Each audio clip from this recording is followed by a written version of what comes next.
Vamos a hablar de este texto que, como ya decía Vladi, nos sigan entrando en unas conversaciones, en unos debates que Jesús tenía con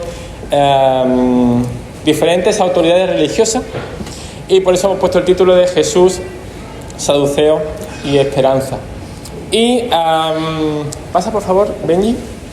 En casa llevamos algunos años que tomamos el compromiso de en San Jordi regalarnos un libro, y este año tenía especial ilusión por leer este libro. Este libro es de Javier Cercas. Javier Cercas es un autor extremeño, pero afincado aquí en Cataluña, que me gusta mucho su forma de escribir, y como que tenía claro que este año era un libro que quería leer, no tanto por el título, que también, sino también por el autor. Y hay un aspecto muy curioso de este libro, que es el libro está escrito por una petición del Vaticano.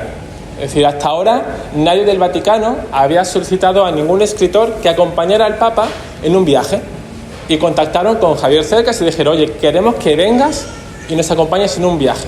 No, haz lo que quieras, tienes licencia para escribir de lo que te dé la gana, no tienes que blanquear nada ni hacer nada. Así que claro, él dijo, es muy interesante escuchar la entrevista de todo esto. Entonces, esa era una de las curiosidades. Pero luego otra de las curiosidades era ver que él, evidentemente, cómo un ateo va allí. Entonces, él pone la siguiente frase, y es con la que empieza el libro. Dice: soy ateo, soy anticlerical, soy un laicista militante, un racionalista contumaz, un impío riguroso. Intentad decir eso rápido y TPC. Pues aquí me tienen, volando en dirección a Mongolia con el anciano vicario de Cristo en la tierra, dispuesto a interrogarle sobre la resurrección de la carne y la vida eterna. Para eso me he embarcado en este avión, para preguntarle al Papa Francisco si mi madre verá a mi padre más allá de la muerte, y para llevarle a mi madre su respuesta. He aquí un loco sin Dios persiguiendo al loco de Dios hasta el fin del mundo. Y esta pregunta de Cercas no deja de ser sino la pregunta que todo ser humano se ha hecho alguna vez en la humanidad, ¿no? ¿Hay vida después de la muerte? ¿Hay algo más? ¿Qué pasará cuando muramos? Y según la cosmovisión que tengas, tu respuesta va a ser una u otra. Si eres ateo, vas a decir no hay nada. Es curioso que a pesar de esa falta de esperanza, Cercas habla de la angustia también que se supone, ¿no? Depende también si perteneces a alguna religión asiática, posiblemente creas en la reencarnación, ¿no? Como esa vía de la resurrección, y posiblemente con el miedo de no acabar siendo un insecto palo. Y en la cosmovisión cristiana tenemos, o deberíamos tener, la convicción de que vamos a disfrutar de una eternidad gloriosa y majestuosa junto al Padre, Hijo y Espíritu Santo. Y ese es el contexto en el que nos vamos a acercar hoy. Javier Cercas sería hoy uno de esos saduceos, ¿no? Racionalistas que intentarían preguntarle a Jesús: oye, ¿qué es eso de la muerte? Vemos, ¿no?, cómo se acerca al Papa para hacerlo. Y aquí de nuevo vemos una segunda tanda de autoridades que se acercan a Jesús. La semana pasada hablábamos de esos herodianos, ¿no?, esos fariseos, sobre el tributo al César, y nos vamos a encontrar aquí con un segundo debate muy intenso que están teniendo con las diferentes interpretaciones que hacen de la ley. Y esos debates no van a ir solamente para, oye, queremos saber más, sino que el fin va a ser tratar de desacreditar a Jesús y su enseñanza, y por eso van a seguir buscando la manera de ponerle trampas y encontrar motivos para eliminarlo. Así que encontramos a este segundo bloque de gente como si fuera un ataque, ¿no? De ahora me toca a mí, al ring. A estos saduceos, ¿no? Los saduceos eran un segmento muy conservador de las autoridades religiosas que habían en este momento en Jerusalén, y este perfil aceptaban las escrituras, en concreto la Torá, el Pentateuco, pero aceptaban, podríamos decir, solo la base racional, solamente lo que podían conocer, y desechaban todo lo que pudiera tener un carácter divino o un carácter trascendental. Eso para ellos no lo aceptaban. Por lo tanto, por eso se acercan a Jesús, ¿no?, y le hacen tienen la siguiente conversación. Y le dicen: Maestro, Moisés dijo: Si alguno muriere sin hijos, su hermano se casará con su mujer y levantará descendencia a su hermano. Y le cuentan una historia. Hubo pues entre nosotros 7 hermanos, el primero se casó y murió, y no teniendo descendencia, dejó su mujer a su hermano, y de la misma manera también el segundo y el tercero hasta el séptimo. Y después de todo murió también la mujer. En la resurrección, pues, ¿de cuál de los 7 será ella mujer, ya que todos la tuvieron? Así que esta historia que narran este grupo de saduceos es una historia que, a pesar de ser muy poco probable, evidentemente no era imposible que sucediera. Podía darse que una mujer se casara con una sucesión de hermanos, y usan esta historia haciendo referencia al texto de Deuteronomio 25, del 1 al 10, en la que se explica cómo debería ser el proceso de una familia que acepta cumplir la ley del matrimonio levítico, en la que los hermanos tenían que hacerse responsables de la mujer del otro hermano si en este caso falleciera, ¿no? Así que van a usar este texto con un pretexto para ridiculizar la idea de la resurrección. Sin embargo, lo que Jesús va a hacer es pronunciarse y afirmarse a favor de la resurrección y dejar sorprendida a las personas que había alrededor. Como termina el texto diciendo, ¿no? Al oír esto, las multitudes estaban atónitas de su doctrina. Y evidentemente un pasaje como este es relevante en 2 áreas. Una, para aquellos que ignoran y no conocen a Jesús, y la importancia de encontrar en Jesús la esperanza, la fuente de la eternidad, el medio para acceder al Padre, ¿no? Y disfrutar de ese camino eterno con el Creador. Pero también creo que tiene una parte aplicativa para la Iglesia, para cada uno de los que estamos hoy aquí. Y me gustaría que nos acerquemos a 2 puntos. Uno vamos a hablar del peligro de la ignorancia, y en segundo lugar, del sentido de la esperanza. Vamos a ver con el primero, ¿vale? Los riesgos de la ignorancia. Hay un autor y escritor del siglo XVI, Robert Barton, que decía la siguiente frase, dice: por nuestra ignorancia no sabemos las cosas necesarias, por el error las sabemos mal. Entonces, en esta frase Barton habla de 2 cuestiones, ¿no? En primer lugar, la falta de conocimiento nos hace perder las cosas que son realmente importantes, esenciales, pero por otro lado, aquello que podemos llegar a saber, podemos cometer el error de saberlo mal. Así que Jesús se acerca a ellos y le está diciendo: estáis equivocados en 2 cositas, 2 pequeños detalles. Y es muy interesante cómo cuando se acerca a ellos, en su respuesta dice: erráis. Dice: ignorando la Escritura y el poder de Dios. Y en primer lugar, se acerca a ese punto de ignorancia en cuanto a la eternidad en el cielo. En primer lugar, empieza corrigiendo ese error interpretativo que tenían estos saduceos, y Jesús les presenta una dimensión completamente diferente a la terrenal. Jesús les va a explicar, usando la ilustración de los ángeles, una perspectiva en la que el matrimonio ya no será necesario para una ayuda mutua, un lugar en el que ya no habrá muerte ni necesidad tampoco de procreación, sino la realidad de una dimensión superior en la que vamos a disfrutar realmente de un amor pleno, en la que ya no vamos a tener la necesidad de amar y sentirnos amados con el fin de sentirnos más llenos, porque allí disfrutaremos del amor pleno que procede del corazón de Dios. Lo remite a ese lugar en el que la plenitud será máxima, porque estaremos en el hogar de toda gracia, identidad, sentido y propósito. Entonces Jesús apunta a ese primer error interpretativo, pero segundo, ampliará su perspectiva apuntando al segundo error que ellos tienen, ¿no? O ignorancia respecto a este tema. Vuelvo a recordar que estamos ante un grupo de académicos de la Biblia, lo que podemos ser teólogos de máximo nivel de ese momento. Sin embargo, su énfasis doctrinal se centraba en lo que era terrenal. Y qué interesante es cómo Jesús continúa la conversación y no se queda ahí, sino que añade ese pero, ¿no? Y aquí Jesús los va a trasladar a ellos, los va a llevar, los va a remitir a la experiencia que tiene Moisés con Dios en la escena de la zarza ardiendo, en la que Dios habla con Moisés y que encontramos en Éxodo capítulo 3, versículo 6, y va a usar ese texto que ellos deberían conocer perfectamente para confrontar directamente su falta de comprensión en ese texto. Lo que va a hacer Dios es identificarse con el Dios que podemos decir de los patriarcas, ¿no? De Abraham, Isaac y de Jacob. Y vemos como Jesús aquí no dice Dios fue, Dios de Abraham, sino Dios es.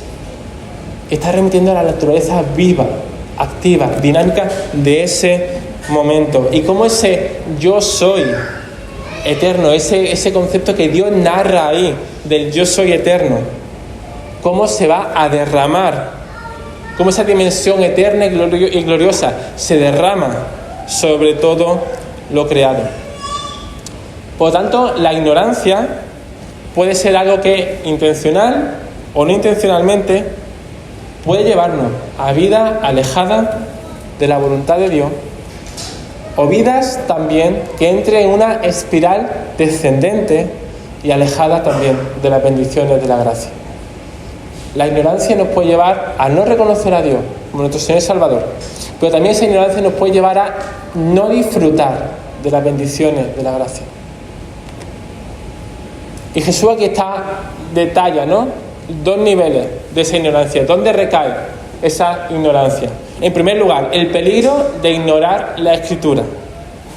Los saduceos conocían la ley, pero no la comprendían, no eran capaces de interiorizar la dimensión espiritual que desarrollaban. Tenían una base literal muy clara, pero en su forma de entender no veían la dimensión superior de la que hablaba, porque ignoraban todo aquello que ellos mismos no podían controlar, ignoraban todo aquello que su mente no le permitía profundizar, y no estaban dispuestos a ceder espacio de fe a esa dimensión divina de Dios. No estaban dispuestos a ceder a aquellos entornos, aquella área, aquellos huecos donde su capacidad no llegaba y se cerraba. Y uno de los peligros que también podemos llegar a cometer cada uno de nosotros es imitar ese modelo y que no estemos dispuestos a ceder espacio en nuestros corazones a la palabra de Dios, o que pensemos que hay parte de la Escritura que podemos saltarnos, obviar o quitarle valor, relativizarla, y que esto nos lleve a conclusiones equivocadas de Dios, de su voluntad, de su misión y también sobre ti mismo, sobre ti misma. Por tanto, uno de los principales riesgos que podemos llegar a cometer como seguidores de Jesús y como iglesia es no conocer y no vivir al Dios de la Escritura, no conocer y no vivir la Escritura. A pesar actualmente de disfrutar de uno de los momentos de más accesibilidad y más libertad que tenemos para leer, para vivir, para compartir la palabra, menos intencionales estamos siendo para disfrutarla. Y esto es un peligro que necesitamos seguir observando en nuestro día a día. Es un peligro el llegar a ignorar la aplicación de la palabra, el vivir la palabra en nuestro día a día. Hablamos poco de las disciplinas espirituales. Hablamos poco de esos ejercicios que transforman nuestro corazón y nos acercan cada día más y más a la presencia del Padre. Esos ejercicios que nos estimulan a conocerlo más. Esos ejercicios que también nos impulsan a compartirlo más. Esos ejercicios que nos ayudan a profundizar mucho más en quién es Dios, en cómo es su corazón, cuál es su voluntad para nuestra vida, dónde recae nuestra identidad. La lectura, la meditación, el estudio de la palabra, la comunicación, el compartir la palabra con otro y el llevar la palabra a otro ha sido y será uno de los principales factores en el desarrollo y en el fortalecimiento de la vida de cualquier seguidor de Jesús. Por el conocimiento de su palabra nos ayuda en primer lugar a fortalecer nuestro corazón, nuestra mente y nuestra fuerza. El conocimiento de la palabra nos trae luz en aquellos aspectos que nos pueden generar duda o inquietud. El estudio de la palabra nos capacita para compartir con otros las verdades del Evangelio, las buenas noticias del Evangelio. Pero el no ignorar la palabra también nos evita enseñar de manera errónea a otro, modelando un corazón en cada uno de nosotros, gracias a la obra del Espíritu Santo, que hoy especialmente recordamos. Así que esto también es un ejercicio no solamente que apunta a aquellos que ignoran, que no conocen a Jesús, sino también que nos lleva a evaluarnos qué lugar ocupa la palabra en nuestro día a día, qué áreas de la palabra estamos ignorando y cómo la estamos desechando en nuestro vivir diario. Así que también es un texto que a mí al menos, y espero que a vosotros, nos anime y nos estimule a seguir poniendo la palabra, la Biblia, en un lugar central en nuestro día a día. Que nos anime a una lectura constante de la Biblia, que nos fortalezca, que nos enfoque, que nos impulse con la esperanza de que ese mensaje tiene poder para transformar a todos aquellos con los que lo compartamos y a nuestros propios corazones. Y recordar que cada promesa, que cada historia de restauración nos recuerda que Dios es fiel, que es real, que está presente y que no está quieto. El segundo peligro, ignorar el poder de Dios. Ese es el segundo aspecto que Jesús está marcando en la ignorancia de este grupo de estudiosos de la Biblia. Jesús dice que también ignoran el poder de Dios, porque al negar la resurrección, en este caso también estaban negando que Dios tiene poder sobre la muerte y sobre la vida. Y es que otro de los aspectos que podamos llegar a olvidar es que Dios también tiene influencia, tiene autoridad tiene autoridad y control sobre todas las cosas, sobre todas nuestras realidades y sobre todas las situaciones que podemos estar pasando. Podemos llegar a ver a Dios, ¿no? Y la oración y el cielo como un Amazon, ¿verdad? Que nos sentamos y empezamos a solicitar cosas que nosotros deseamos. Decimos, a ver, ¿qué me interesa hoy? ¿Qué me puede interesar hoy? Como, Señor, voy a ti, pincho aquí, selecciono aquí allá y deseo que me llegue pronto, ya. Si es posible, en el servicio de antes de las 10 de la noche, ¿verdad? Y eso nos hace correr el peligro de vivir vidas de fe, condicionando todo bajo nuestra voluntad, o centrar también únicamente en aquello que podemos ver aquí y ahora, en lo visible. Los saduceos estaban ignorando el poder de Dios y por ese motivo presentan un caso hipotético que trata de ridiculizar la idea de su resurrección, porque su visión de Dios y de su poder estaba limitada a una comprensión terrenal y de su propio interés. Así que perder la vista e ignorar el poder de Dios nos puede llevar a vivir vidas realmente a media. Nos puede llevar a vivir vidas raquíticas a nivel espiritual y que vivamos una gracia débil que se acerque más a la desgracia que a otra cosa. Tuve una experiencia hace unos años en Priego. Era el 25 aniversario de la boda, las bodas de plata de mis tíos. Ellos son católicos. Y mi hermano y yo le regalamos una canción que hablaba sobre la esperanza, ¿no? Y sobre una eternidad, sobre el anhelo y la realidad de cómo podemos ver una vida juntos si Jesús está en el centro. Y una mujer se conmocionó especialmente y cuando acabamos de cantar la canción me viene y me dice, Juan Pablo, ven, te tengo que preguntar una cosita. Y la chica llorando me dice, ¿cómo puedes cantar esas letras con esa confianza? Claro, me dejó de fuera de juego porque ella pertenece al grupo de estudio bíblico de mi tía. Sin embargo, había áreas que ignoraba completamente de lo que el Señor podía hacer. Y dije, ¿a qué te refieres? Me dice, ¿cómo puedes estar seguro de que va a llegar al cielo? Claro, cuando una mujer católica practicante te llega con esa angustia, te dice, yo no tengo esa convicción. Me dice, y tengo miedo que mis hijos no estén dispuestos a, se puede decir, aportar algo si yo no llego a ganarme el favor de Dios. Me remite al purgatorio y toda la idea que hay ahí detrás, ¿no? Cuánta angustia. Cuánta falta de entender el poder de Dios y la gracia del Señor. El poder de Dios y la gracia de la cruz. Esta mujer vivía un cristianismo ignorando el poder de Dios, el poder de la cruz y el poder de la resurrección. Vivía más atada a los dogmas que el sistema, que la tradición había creado por el hombre, que a la verdad profunda y liberadora que encontramos en el Evangelio. Y en muchas ocasiones, iglesia, como saduceos también, ignoramos la idea de la resurrección. Ignoramos que la cruz y la resurrección de Jesús nos dan una visión mucho más amplia, mucho más eterna. Olvidamos que las circunstancias que tenemos a nuestro alrededor son pasajeras. Y claro que sufrimos. Y claro que vamos a pasar por situaciones de muchísimo dolor, tensión, incertidumbre.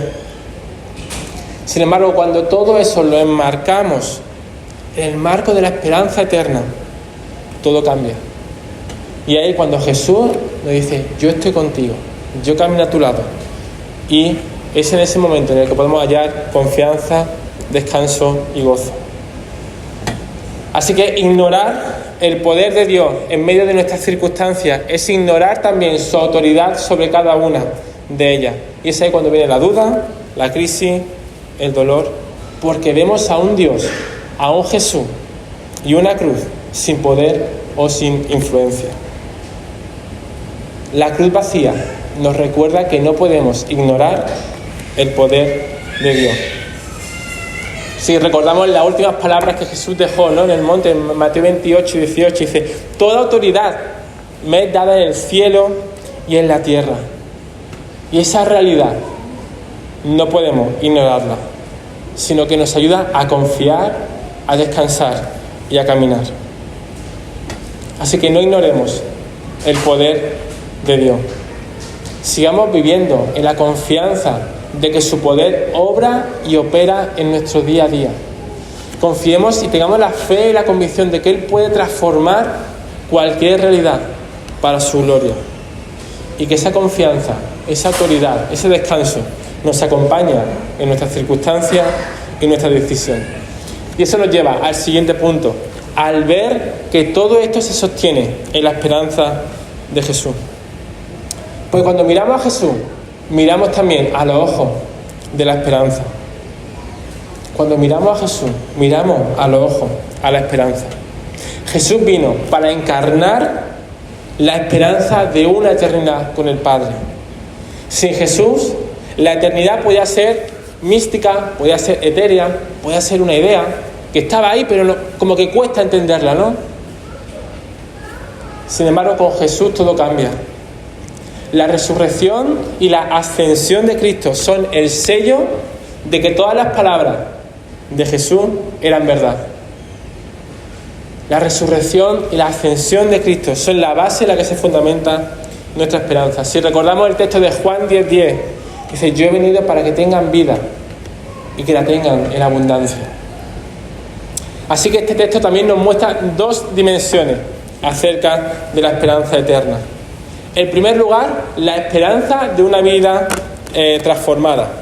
Dice el versículo 30, dice, porque la resurrección ni se casarán ni se darán en casamiento, sino serán como los ángeles de Dios en el cielo. Pasa.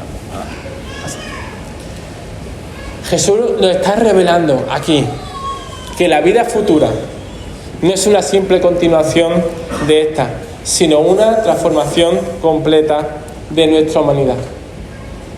Que nuestra existencia ya no va a estar marcada por las limitaciones del cuerpo, por la necesidad, el dolor, la muerte, sino que tendremos un cuerpo renovado, una identidad plena y una comunión perfecta con Dios. La semana pasada creo que era, estaba en el parque con Obed, por cierto está malito y os manda besitos, se ha quedado, papi, yo quiero ir a la iglesia, pero está enfermito y se ha tenido que quedar en casa.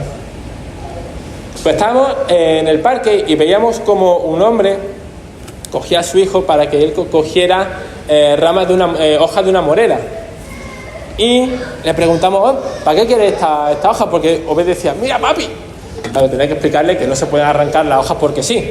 Entonces, le expliqué todo para qué era, ¿no? Y lo que estaba haciendo este chiquillo era coger estas hojas para alimentar su su gusano de seda, porque él estaba fascinado con pensar cómo sería el momento en el que naciera la mariposa. Pues algo similar es lo que el Señor va a hacer con nosotros. Una transformación gloriosa con un cuerpo renovado, que ya no tendrá las limitaciones de nuestro cuerpo actual. 1 Corintios 15, 53 dice: pues nuestros cuerpos mortales, tienen que ser transformados en cuerpos que nunca morirán. Nuestros cuerpos mortales deben ser transformados en cuerpos inmortales. Así que, si eres como estos saduceos que piensan que el cielo es una pantomima, acércate a la Biblia, a la persona de Jesús, y descubre todo lo que tiene que decirte acerca de la eternidad. Puede que te sorprenda. Pero si eres un seguidor o una seguidora de Jesús, este es un mensaje que también nos llena de esperanza. Porque nos recuerda que el sufrimiento, que las pérdidas, que las circunstancias, que la enfermedad o incluso la muerte no son el final. De que hay algo más maravilloso esperándonos. Que no viviremos eternamente con carencia o con vacío, sino en una realidad completamente nueva y restaurada, plena. Así que si tu vida hoy está marcada por el dolor, por la duda, por el desgaste, por la frustración, por la tristeza, estas palabras te recuerdan: esa no es tu condición final.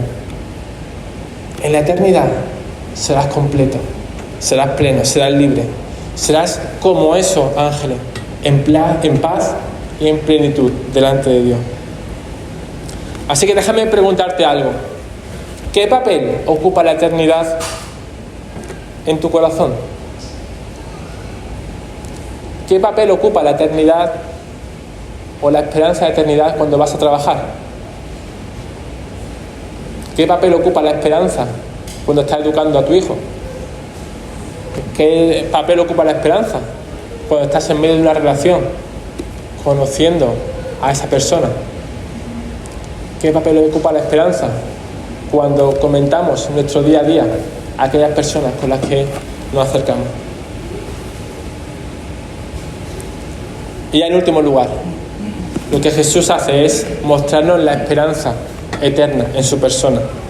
Y Jesús va a continuar la conversación en el versículo 31 y 32. Dice: pero, y continúa, ¿no?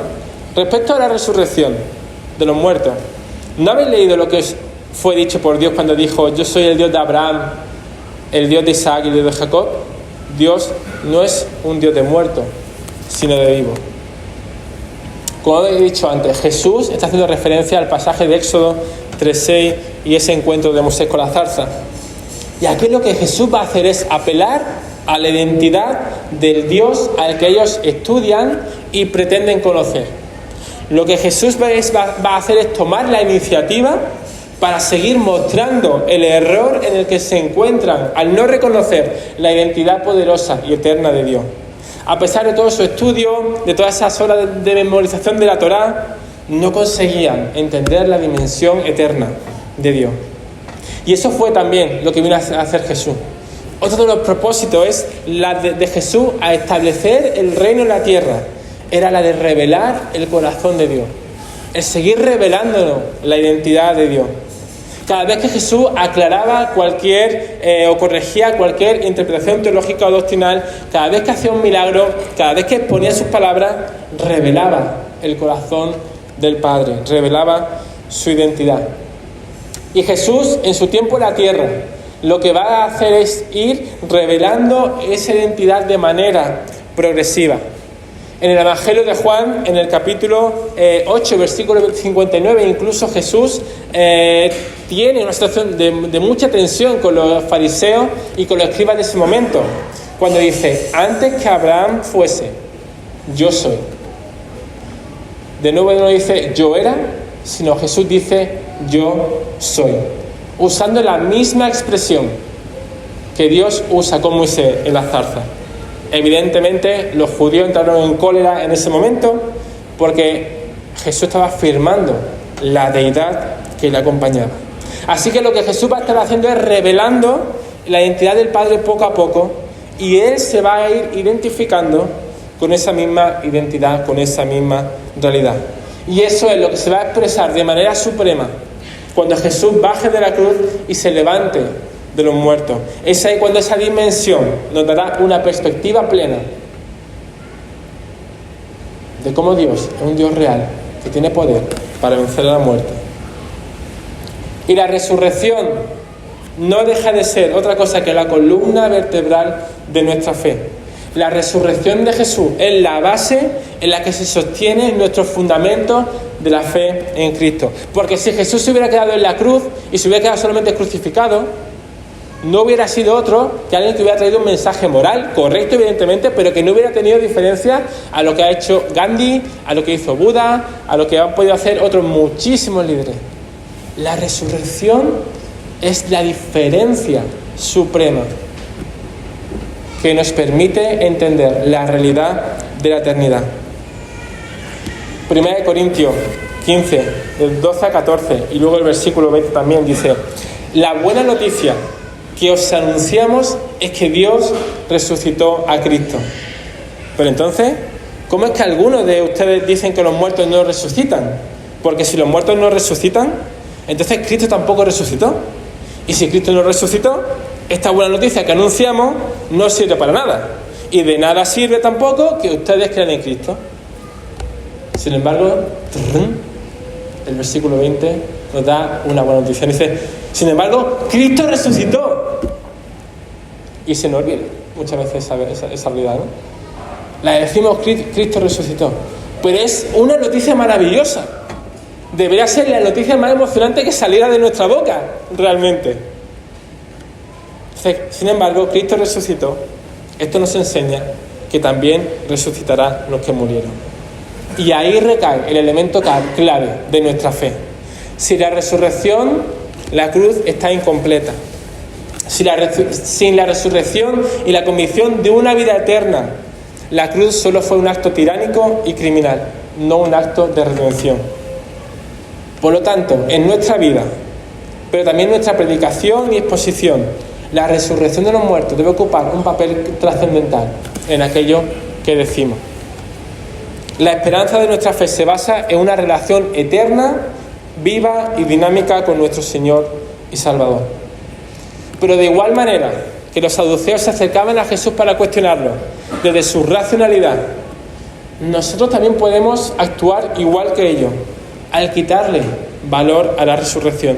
Y esto nos puede llevar a vivir vidas en las que las preocupaciones de este mundo, la comodidad, el temor a ser etiquetados de lo que sea, los asuntos del día a día, nos hagan vivir una vida en la que experimentemos más bien a un Jesús a un Jesús crucificado que a un Jesús resucitado. Una fe a medias, en la que la cruz esté presente, pero no completa. Así que empezaba esta exposición hablando de Javier Cercas, ¿no? Y su búsqueda de respuesta. Si su madre volvería a encontrarse con su padre después de morir. De algún modo, los saduceos también se acercaron a Jesús con esa pregunta parecida, ¿no? ¿Qué pasa después de esta? ¿Cómo será esa supuesta resurrección? ¿Cómo nos acercamos nosotros a preguntarle a Jesús acerca de la esperanza eterna? ¿Cómo te acercarías tú hoy a hacerle esa pregunta a Jesús? Me encanta cómo termina la respuesta de Jesús diciendo: Dios no es Dios de muertos, sino de vivos. Y dejadme haceros una última pregunta.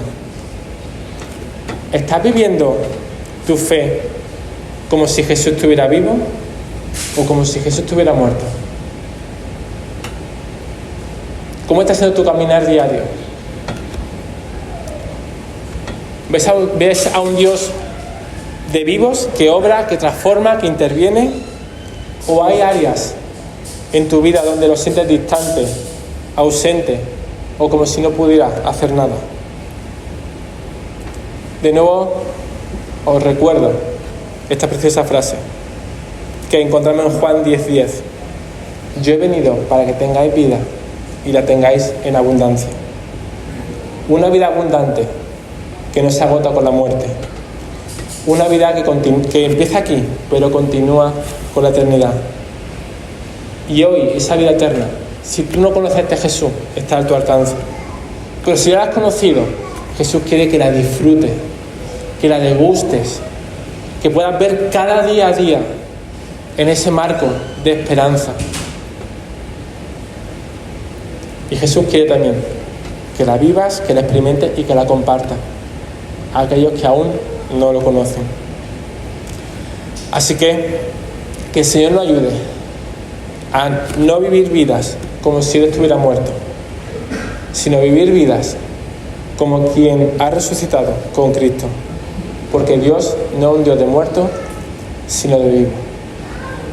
Y el Señor ha puesto su Espíritu Santo en nuestros corazones para que podamos profundizar en esa preciosa dimensión, para que permitamos que Él profundice y quite todo aquello que interfiere en poder vivir y disfrutar en esta dimensión gloriosa.